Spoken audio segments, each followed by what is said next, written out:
Empat pulau Aceh dan publik mendesak untuk Tito dipecat jadi menteri. Oh, kalau misalnya benar emang ada potensi migas di sana, kenapa Pak Luhut cuma ngomongin pariwisatanya doang, Pak? Bendera bulan dan bintang, bendera GAM di Aceh yang berdemo di Gubernur Aceh untuk menyatakan penolakan terhadap keputusan Tito Karnavian ini.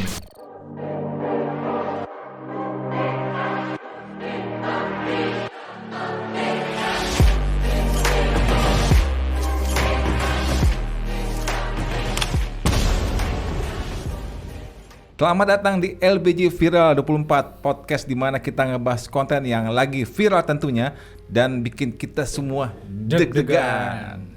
Dan seperti hari ini kita kita bakal ngebahas bagaimana Presiden Prabowo yang menyelamatkan 4 pulau Aceh dan publik mendesak untuk Tito dipecat jadi menteri. Oh, sempat ramai tuh yang berita-berita tentang si Prabowo ngeluarin SK di mana 4 pulau itu diresmikan akhirnya yang dijadi Aceh. Tapi yang aku nggak tahu tuh emang gimana sih Om backstory-nya si SK 4 pulau ini kok sampai rame banget kemarin? Iya. Jadi kebetulan Tito konferensi pers menyatakan mengeluarkan kembali SK Kemendagri yang sudah dikeluarkan sebelumnya tahun 2022. Oh, jadi tahun 2002 tuh udah keluar? Udah keluar. Jadi kata dia nih cuman mengeluarkan SK yang sama nih untuk penegasan aja. Penegasan ya. Bahwa 4 pulau yang dimiliki oleh Provinsi Aceh selama ini, yakni Pulau Lipan, Pulau Panjang, Pulau Mangkir Besar, dan Pulau Mangkir Kecil. Pulau Mangkir Kecil itu sekarang berada dalam wilayah Provinsi Sumatera Utara. Oh, Sumatera Utara. Gimana tuh kalau sekarang kok tiba-tiba langsung ke Aceh? Nah, kok gimana nih kok tiba-tiba sekarang keluar tiba-tiba Aceh? Nah, justru itu dia kenapa Tito ujuk-ujuk di saat gubernurnya dijabat oleh Bobi Nasution, tiba-tiba Tito kembali melakukan penegasan terhadap Kemendagri tersebut, SK Kemendagri. Apakah memang ini berdasarkan batas-batasan provinsi yang ada sesuai dengan batas wilayah administrasi, atau ada indikasi lain nih? Oh, kalau nggak salah yang SK tahun 2022 itu Pak Tito Karnavian kan juga menjabat di Kemendagri ya Pak ya? Ya, jadi intinya si Tito bilang bahwa setelah melalui penelitian lintas lembaga dari TNI Angkatan Laut, TNI Angkatan Darat hingga Badan Informasi Geospasial, bahwa wilayah 4 pulau tersebut lebih dekat secara geografis ke Kabupaten Tapanuli Tengah, Sumatera Utara. Jadi lebih dekat ke Tapanuli Tengah, ke Sumatera Utara. Jadi ini masuk ke Aceh apa enggak tuh? Tapi secara administrasi menurut Tito ini masuk dalam Provinsi Aceh. Oh, jadi secara administrasi itu ke Aceh, tapi secara geografis ini masuknya ke daerah Sumatera Utara. Betul, tapi kita mau lebih lengkapnya, kita dengar aja langsung gimana pernyataan Tito tentang batas-batas wilayah ke 4 pulau tersebut. Penegasan batas wilayah. Nah, yang kemarin itu yang kemarin diputuskan itu adalah mengenai penamaan pulau yang harus didaftarkan kepada United Nations. Itu ada badan khusus mengenai penamaan pulau-pulau. Nah, di situ ada tidak kesepakatan antara Aceh dan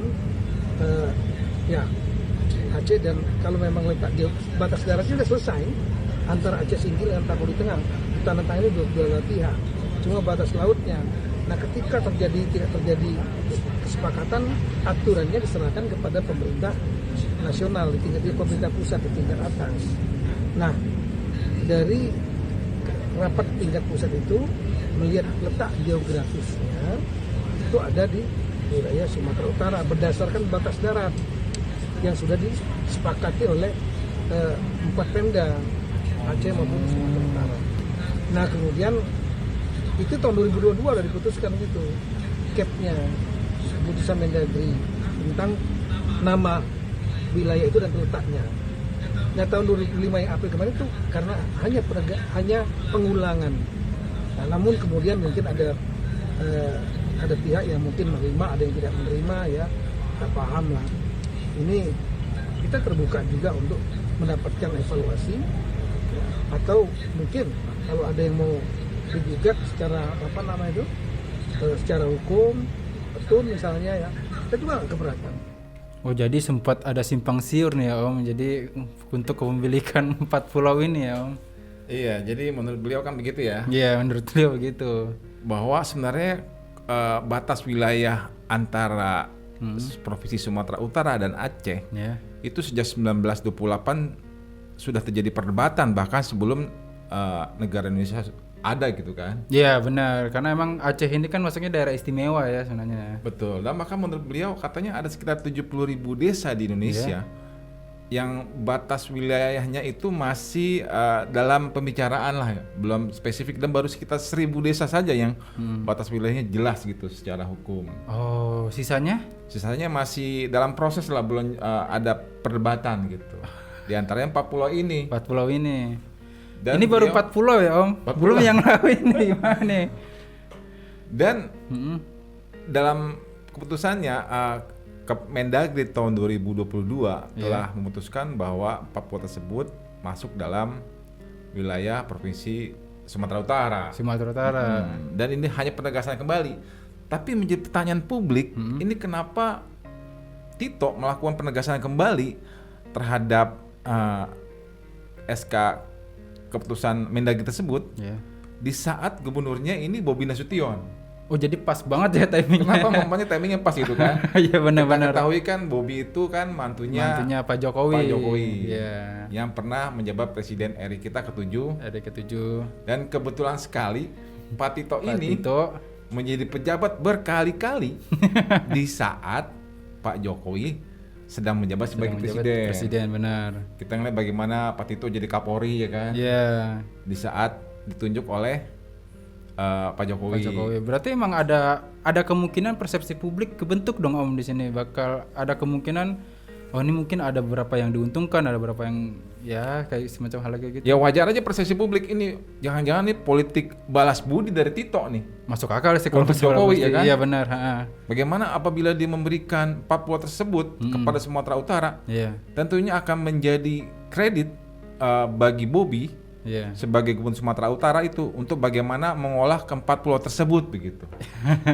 Dengan potensi-potensinya. Iya. Nah, potensi-potensinya. Nah, sebenarnya sih saya sih juga bingung nih kenapa sampai seviral ini, karena kan 4 pulau ini emang katanya ada potensi, tapi masih simpang siur potensinya kayak gimana? Emang potensi yang sebenarnya itu kayak gimana sih, Om? Nah, itu dia. Itu dia. Bapak Luhut Binsar Panjaitan, Heeh. Ketua Dewan Ekonomi Nasional ya kan, Iya. yang juga pernah menjadi menteri di saat kabinet Jokowi, Pak Jokowi berlangsung. dengan julukan menteri berbagai urusan ya kan, Menteri apapun lah pokoknya. apapun. Kata beliau ini 4 pulau itu punya potensi wisata yang begitu besar. Oke, jadi ini emang ada potensi wisata, bisa dikembangin lah ke Iya. wisata. Jadi bilang bukan nggak mau potensi migas nih katanya, ini potensi wisata, dan bahkan sudah ada calon investor yang mana adalah negeri Arab Saudi. Presiden Arab Saudi sudah Muhammad Zayed bahkan sudah menyatakan ketertarikannya untuk investasi di sana. Oh, sampai si Arab Saudi sampai kita tarikan buat di sana. Iya, itu kata Pak Luhut. Itu kata Pak Luhut. Ah. Nih, mungkin dari versi Pak Luhut pariwisata ada lagi nggak Pak, dari versi-versi yang lain? Nah, tentunya keputusan Tito ini ditolak mentah-mentah sama Gubernur Aceh dan juga masyarakatnya. Gubernur Aceh, ya. Dan bahkan Gubernur Aceh Pak Muzakir Manaf alias Pak Mualem ini panggilannya kan, Iya. mengatakan bahwa sebenarnya potensi migas sangat besar di sana. Makanya begitu tertarik yang pemerintah pusat untuk mengelola. Oh iya, sempat ada rumor juga tuh kalau misalnya 4 pulau ini ada potensi migas sebesar Andaman 1 ya. Nah, Sebesar itu katanya, dan ya itu dia. Mungkin kenapa ya? Jadi kalau misalnya benar emang ada potensi migas di sana, kenapa Pak Luhut cuma ngomongin pariwisatanya doang, Pak? ya mungkin Bapak Luhut nggak tahu ataupun pura-pura nggak tahu. Atau kita nggak tahu. Iya. Kan potensinya kalau diolah Sumatera Utara, potensi pemasukan ke kas uang negara lebih besar ya kan, Iya, pemasukan dibandingkan kas negara apabila diolah oleh Aceh yang mempunyai otonomi khusus kan. istimewa, iya. Nah, menurut saya perhitungannya di sana kan. Oh. Bagaimana apabila pemerintah pusat menetapkan bahwa itu bagian dari Sumatera Utara. Oh, kalau berarti persepsi publik bisa kebentuk lagi dong Pak dari sini Pak. Kalau misalnya migas ini diambil oleh Sumatera Utara, kemungkinan devisanya itu bisa dana bagi hasil bisa dibagi ke pemerintah. Betul, dan lebih besar ke pemerintah pusat. Sedangkan kan Aceh ini kan istimewa Pak. Iya, di mana betul. kalau bagi hasil itu bisa lebih banyak Aceh dibandingin negara. Kalau diolah Aceh ya. Kalau diolah Aceh, benar. Berarti ada potensi kayak gitu ya Pak ya berarti. Iya, dan di saat setelah penegasan oleh Tito, langsung aja Bobby buru-buru menyambut nih. Senang dia. Wah, jadi Gubernur Tito Sumatera Utara senang langsung, ya. oh iya, langsung mengeluarkan pernyataan bahwa kami akan siap mengelola 4 pulau tersebut bersama-sama antara pemerintah Sumut dengan Aceh. Kan lucu dong. Iya. Ada pulau yang dikelola oleh dua Pemda bersamaan. Iya benar. Jadi ada dualisme dong kalau gitu ceritanya. Dan itu nggak diterima sama masyarakat Aceh dan gubernurnya. Dan berikut ini ada pernyataan dari Gubernur Aceh tentang Papua tersebut dan juga potensinya. Yang jelas 40 itu hak kita. Kita punya. Bapak kita berteriak ni seriak itu hak kita. Bapak kita slow aja, enggak apa-apa. Hai patih, tajam buat remulan, tajam buat rumput di Sabang, di Pulau Panjang, Kemenan. Tapi intinya, kenapa sekarang berebut 4 pulau itu? Tahu tak? Itu kandungan energi, kandungan gas sama besar di Andaman. Itu permasalahan. Oh, jadi emang Pak Muzakir Manaf ini juga tahu potensinya emang di migas ya. Potensi migas yang besar di sana. Hmm. Menurut beliau ya itulah makanya salah satunya mengapa Papua tersebut menjadi mempunyai daya tarik yang begitu besar. Oh, itu besar banget sih kalau migas ya. Pasti bakal berebutan otonomi sih kayak gitu. Iya, karena keputusan sepihak oleh Mendagri tersebut ya kan. Iya, Demo di mana-mana, masyarakat Demo?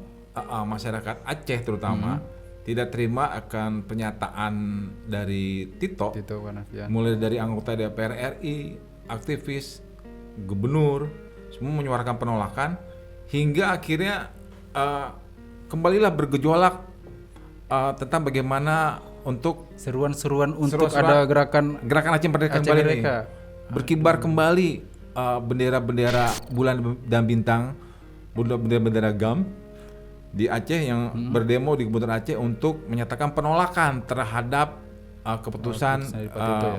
Tito Karnavian ini.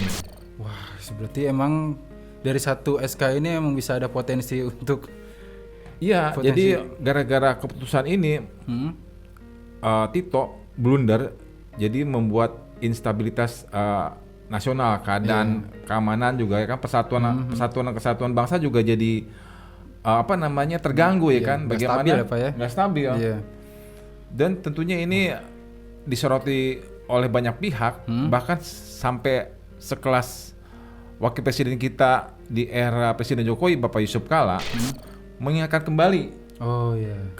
kepada Tito jangan sembarangan keputusan, karena bagaimanapun Aceh ini telah melalui proses panjang Benar. hingga Aceh ini dapat damai. Oh, secara historis emang Aceh ini udah dari sebelum ada Indonesia emang dia udah berjuang ya Pak sebenarnya Pak. Betul, dan juga kan kita ketahui sejak tahun 1976 bagaimana gerakan Aceh Merdeka Iya.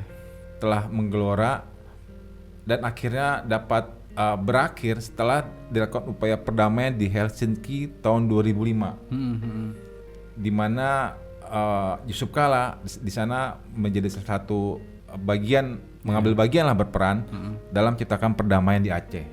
Jadi jangan sampai gara-gara keputusan Tito ini Aceh bakal kembali, bahkan minta referendum nih. Iya kan? Jangan sampai. Dan termasuk salah satu tuntutan oleh mahasiswa saat demo, diantaranya referendum dan juga Aceh untuk merdeka akibat Aduh. keputusan dari Mendagri ini. Ya kan itu kayak gitu agak sensitif ya Pak kalau gitu Pak. Sangat sensitif. Sangat sensitif, tapi kok Pak Tito berani ya Pak ngeluarin hal itu ya Pak? Nah, itu dia. Karena saking begitu bergejolak masyarakat Aceh, dari tokoh-tokoh masyarakat, akhirnya Presiden Prabowo turun tangan. Oke.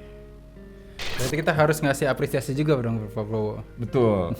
Karena beliau melihat bagaimana persatuan dan kesatuan bangsa dipertaruhkan hanya karena keputusan satu orang menteri nih. Satu menteri.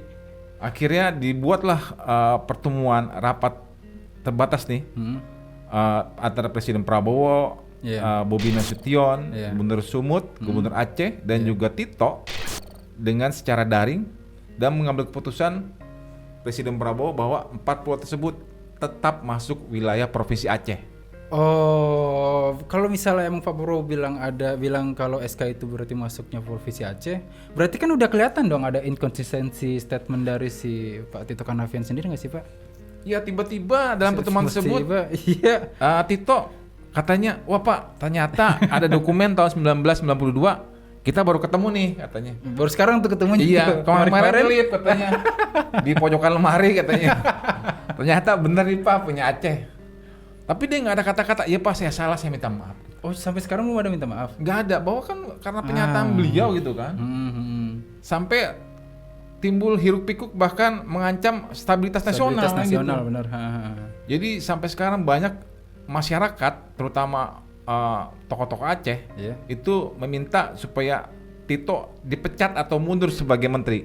Oh, berarti karena emang banyak gejolak-gejolak dari Pak Tito tentang si Aceh itu sendiri, si elemen-elemen Aceh juga menuntut si Pak Tito untuk keluar dari kementerian. Iya, karena kita anggap Tito dalam mengambil keputusan, karena mereka menganggap ya, Tito dalam mengambil keputusan itu tanpa melakukan pertimbangan yang matang, seperti halnya itu tadi kan berkas tahun 1992 dia skip.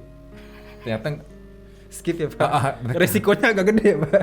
Resikonya bisa bikin stabilitas negara rusak. Dan dia mengambil keputusan tanpa melakukan investigasi yang panjang dan komprehensif. Bahkan sampai presidennya pun mengambil keputusan yang berbeda. Berarti kan ini komunikasi nggak sejalan nih antara menteri dengan presiden. Tapi kayaknya bukan sekali dua kali doang Pak, ini kayak gini Pak. Kayak berkali-kali Pak menteri-menteri di masa-masa Prabowo yang sekarang ini tuh banyak yang nggak sejalan. Iya benar ya. Inkonsistensi. Iya. Dan juga ada menteri yang berusaha untuk merubah sejarah ya. Itu salah satunya. Banyak lagi, ada berapa lagi menteri ya? Banyak banget menteri. Yang blunder dalam keputusan ya. Iya, ada udah itu pokoknya.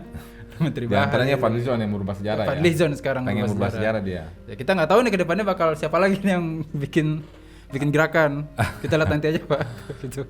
Lalu kita akan lihat ya sampai di mana Tito Karnavian dalam kabinet Prabowo ini, apakah beliau akan bertahan atau Prabowo akan mendengarkan aspirasi bawah nih dan melakukan pemecatan terhadap Tito karena dianggap telah melakukan blunder.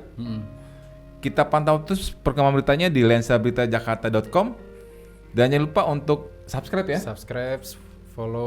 Subscribe, komen dan like untuk channel kita di Lensa Berita Jakarta TV. Dan sekian untuk episode kali ini. Saya Sandi, saya Abdul. Kita pamit. Assalamualaikum.